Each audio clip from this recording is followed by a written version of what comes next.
दीपा जी, आप क्षेत्र जिला पंचायत के लिए खड़ी हैं। हाँ जी। अभी आपने अपनी बात तो रख दी, लेकिन आपकी जो मुख्य समझ कैसे आपने क्या कहते हैं राजनीति में प्रवेश करा, कैसे आपका पढ़ाई करी और किस हाल में आपके जीवन में थोड़ा सा परिचय दीजिए अपने परिचय से। नमस्कार आप सभी लोगों को। मैं दीपा पांडे।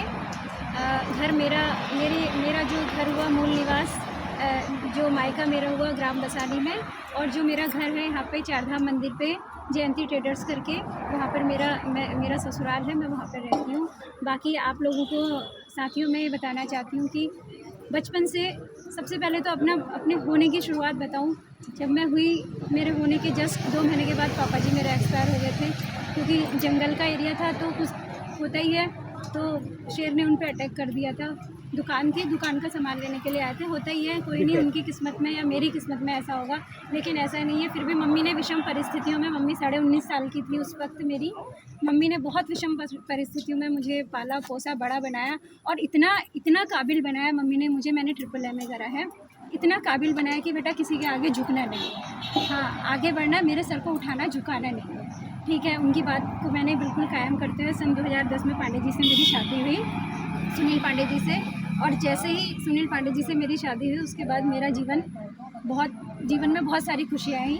आते आते मैं राजनीति का मेरा कोई भी नहीं था, फिर पांडे जी ने ऐसे इलेक्शन मुझे फाइट करवा दिया था, बल्कि मैं कह भी रही थी कि मैंने नहीं लड़ना है।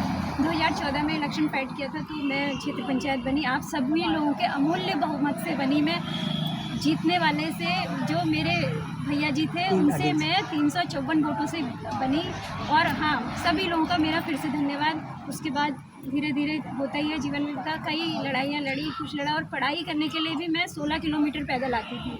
पहले मैंने 9th तक दिल्ली पढ़ा था, उसके बाद फिर यहाँ पे आकर के GGIC मेरा हुआ, उसके बाद फिर कॉलेज पढ़ा, ठीक है। और कैसे पढ़ा, हमेशा दूसरों के यहाँ पे, कभी ताई जी के यहाँ, कभी किसी के यहाँ, ठीक है, लेकिन जो भी है आपका आशीर्वाद सब लोगों का।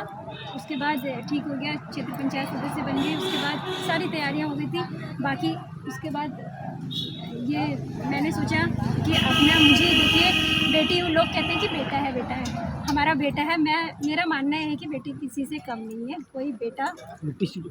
और बाकी मैं ज़मीन से जुड़ी हुई हूँ, आप लोगों की तरह मैं ज़मीन से जुड़ी हुई हूँ। क्षेत्र पंचायत से जिला पंचायत में आई हैं, जिला पंचायत में आई। अगर आप जीत कर आती हैं तो आप सारी समस्या को मतलब निपटारा कितने समय में करती हैं, क्या लगता है? मैं अपना हर दिन बिल्कुल जनता के लिए होगा मेरा, हर दिन, बिल्कुल हर दिन। और हाँ, बिल्कुल ज़मीन से जुड़ी हुई हूँ, ये मत सोचिएगा कोई भी, मेरे सारे साथी ये सोचिएगा कि मैं हमेशा आपके साथ हूँ।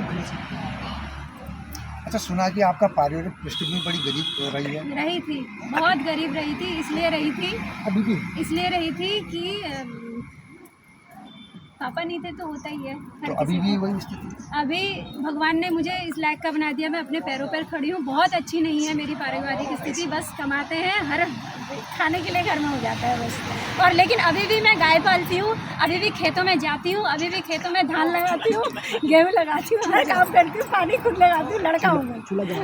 तो ये रही दीपा जी की जीवनी, छोटी सी मन की बात। कैसे इस औरत ने संघर्ष करा, कैसे इसने पढ़ाई करी, कैसे बचपन में इसके पिताजी का निधन हो गया, कौन कौन संकट झेले, और आज ये जिला पंचायत में खड़ी है और इतनी आश्वस्त लगती है कि जीत कर आएंगे। तो आप लोग भी इन्हें अपना सहयोग दीजिए।